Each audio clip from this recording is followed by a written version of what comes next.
भाभी, आप रसोई से बाहर नहीं आएंगी जब तक बारात वापस नहीं लौट आती।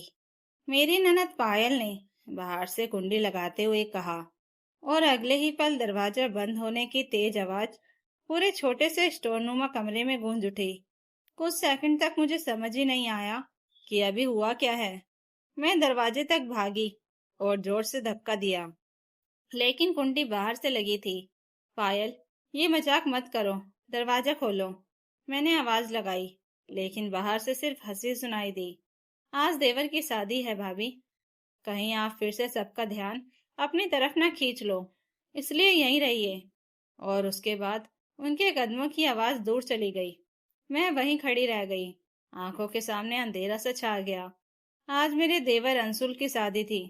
पिछले 1.5 महीने से मैं इस शादी की तैयारी में दिन रात लगी हुई थी। कार्ड छपवाने से लेकर गेस्ट लिस्ट बनाने तक, हलवाई तय करने से लेकर होटल बुक कराने तक, हर काम मैंने किया था। क्योंकि इस घर में जब भी कोई बड़ी जिम्मेदारी आती थी, सबकी नजरें मेरी तरफ उठ जाती थी। मैं नेहा, इस घर की बड़ी बहू थी। शादी को 8 साल हो चुके थे। मेरे पति अमित एक प्राइवेट कंपनी में नौकरी करते थे और अक्सर बाहर रहते थे।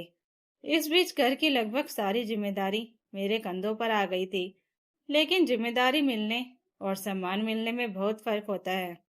जिम्मेदारी मुझे हमेशा मिली, सम्मान कभी नहीं। खासकर मेरी सास शारदा देवी और ननद पायल से। उन्हें हमेशा लगता था कि मैं जितना भी कर लूं कम ही है।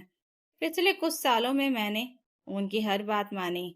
अपने गहने तक गिरवी रखकर अंशुल की पढ़ाई का खर्च उठाया। अपनी बचत से घर की मरम्मत करवाई। जब ससुर जी बीमार पड़े तो रात रात भर अस्पताल में बैठी रही। लेकिन बदले में मुझे क्या मिला? ताने, अपमान, और आज यह बंद कमरा। दरअसल पिछले कुछ दिनों से मुझे महसूस हो रहा था कि घर में कुछ अजीब चल रहा है। शादी की तैयारियों के दौरान जब भी कोई मेहमान मेरी तारीफ करता, पायल का चेहरा उतर जाता।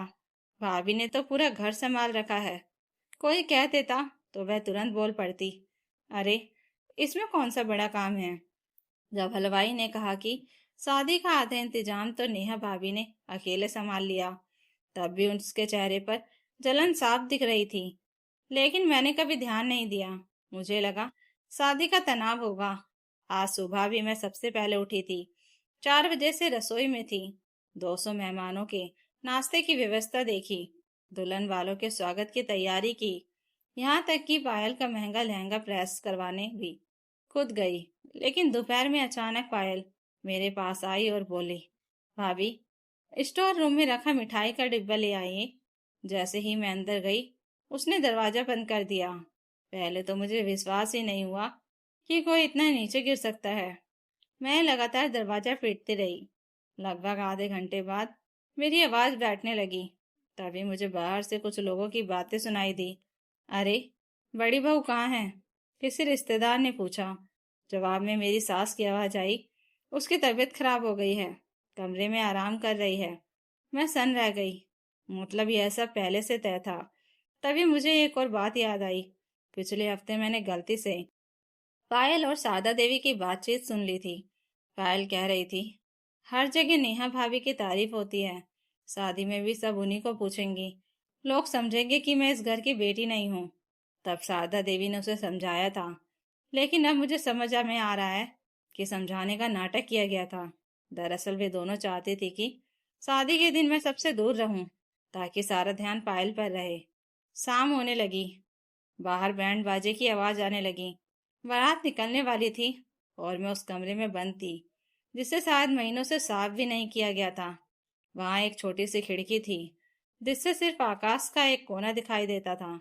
मैंने अपना फोन निकालना चाहा, लेकिन तभी याद आया कि सुबह जल्दी जल्दी में वह रसोई के काउंटर पर ही रह गया था।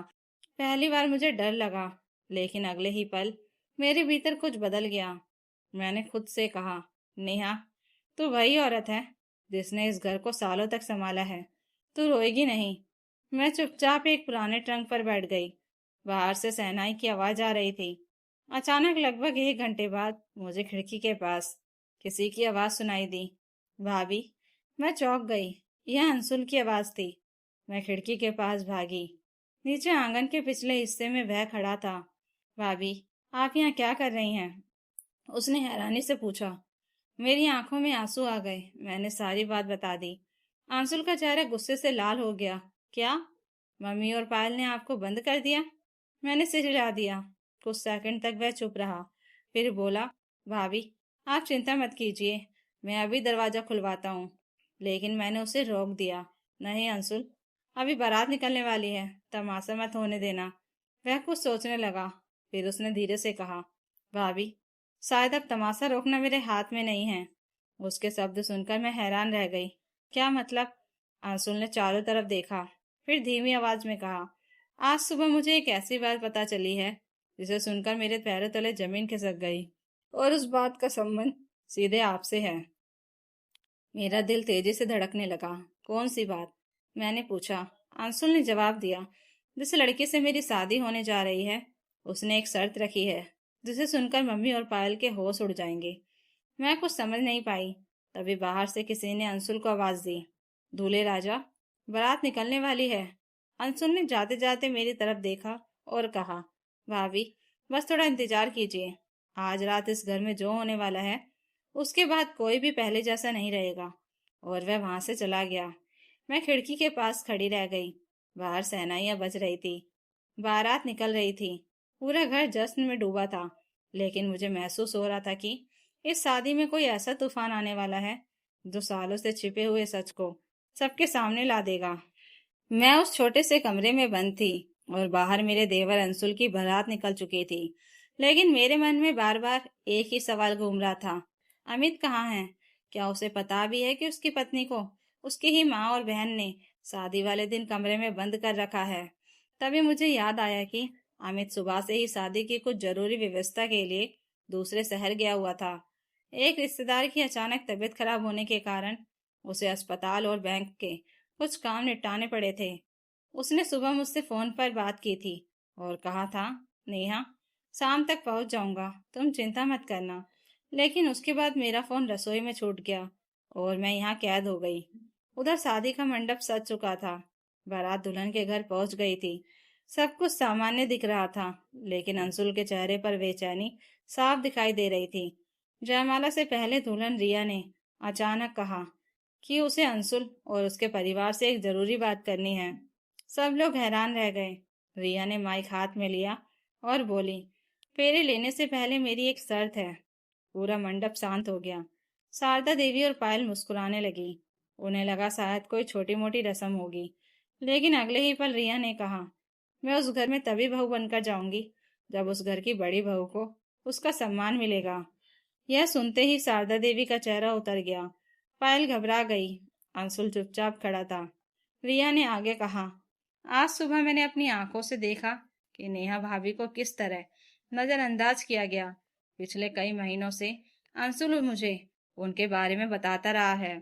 उसने बताया है कि कैसे उन्होंने इस घर के लिए अपना सब कुछ दिया, लेकिन बदले में उन्हें सिर्फ अपमान मिला।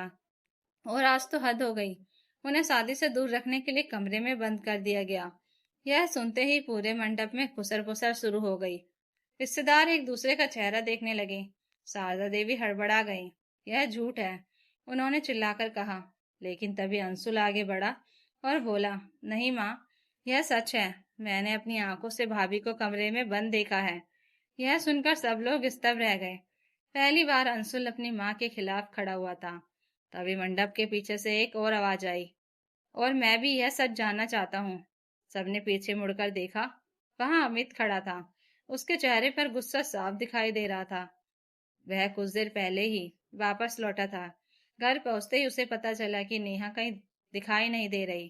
पहले तो सबने कहा कि वह आराम कर रही है, लेकिन फिर एक नौकरानी से सच्चाई बता दी। अमित ने खुद जाकर कमरे की कुंडी खोली और मुझे बाहर निकाला। मैं रो नहीं रही थी, लेकिन मेरी आंखों में सालों का दर्द था।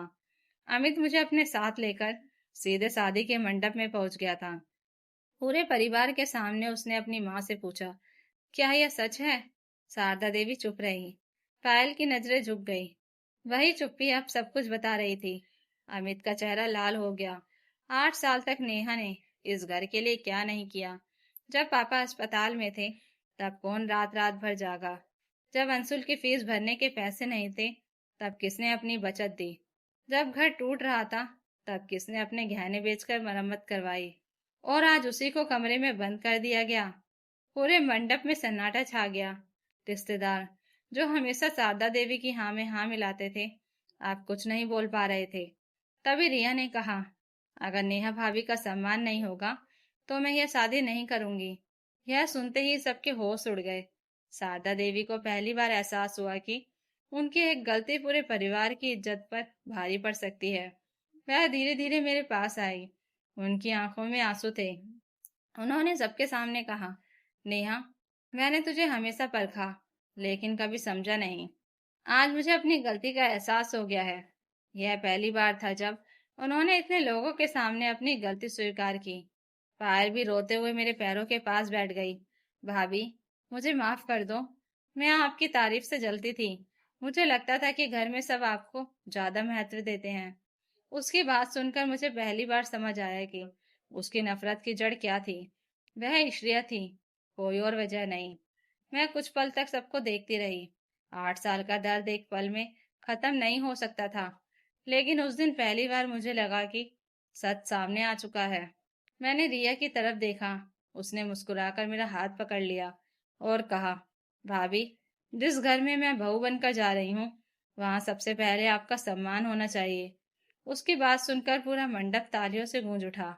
उसी रात शादी पूरी हुई, लेकिन चर्चा दूल्हा दुल्हन से ज्यादा उस बड़ी बहू की थी, जिसे वर्षों तक दबाया गया और जिसने फिर भी परिवार का साथ नहीं छोड़ा। कुछ महीनों बाद जब भी घर में कोई मेहमान आता, शारदा देवी गर्व से कहती, यह मेरी बड़ी बहू नहीं, इस घर की नींव है। और हर बार मेरी नजर अमित पर चली जाती, जिसने देर से सही, लेकिन सही समय पर मेरा साथ दिया। उस दिन मुझे समझ आया कि कभी कभी सबसे बड़ी जीत बदला लेने में नहीं, बल्कि सच के सामने आने में होती है। और जिस शादी में मुझे कमरे में बंद करके भुला देने की कोशिश की गई थी, उसी शादी ने पूरे परिवार को यह सिखा दिया कि जिस इंसान ने घर को संभाला हो, उसका सम्मान छीनकर कोई भी रिश्ता खुश नहीं रह सकता। तो दोस्तों, अगर आपको ये कहानी अच्छी लगी हो तो कमेंट करके जरूर बताइएगा। और नई कहानियों के लिए चैनल को सब्सक्राइब जरूर कर लीजिएगा। Thank you for watching.